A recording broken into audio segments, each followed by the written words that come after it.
Ibang klase talaga ang nag-iisang Maki Pascual. Nagpa-cleaning lang nga sa Diamond Tooth Dental Clinic. Pero kita mo naman mga bossing, ang dami nang nakaabang sa labas. Kaya nung nagpasalamat na si Maki kay Doki. At eto na nga, nagkagulo na nga dito.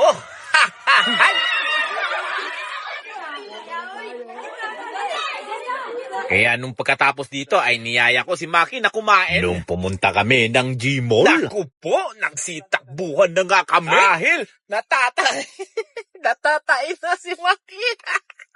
Kasi araw na kayo na. Kaya nung pagkatapos ni Maki mag-CR. At iba naman dito, inabangan na si Idol. Kaya sabi ni Maki dito kay Bobet. Bubit. Klaro tayo. Kaya nung di na maawat ang marami, napatakbo at napatago dito si Pellegrino. Kaya nung nakalabas na kami, parang walang nangyari.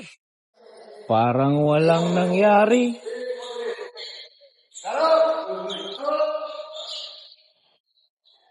Maki! From Sablik Cartel. Uy! Pero player spotted yan. Ba? Total? Tota. 360. Oh, diba? Tanggal ang kwan.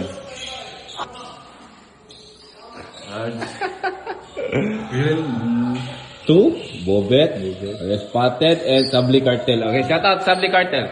Shout out sa Sablik Cartel. Salamat kami. Boss, kuhan ko boss. Kanang palit ko, teleport ko dito ah. Clearance? Malsa ko dito. Oh, yawa! Uy! Matik mo, yawa! One!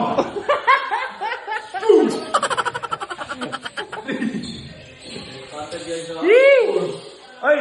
Please follow Coach Epe ha. Kung gusto mo ka ng mga idea sa about ng pag-gym, workout, Coach Epe. Fighter ka ba? Please follow.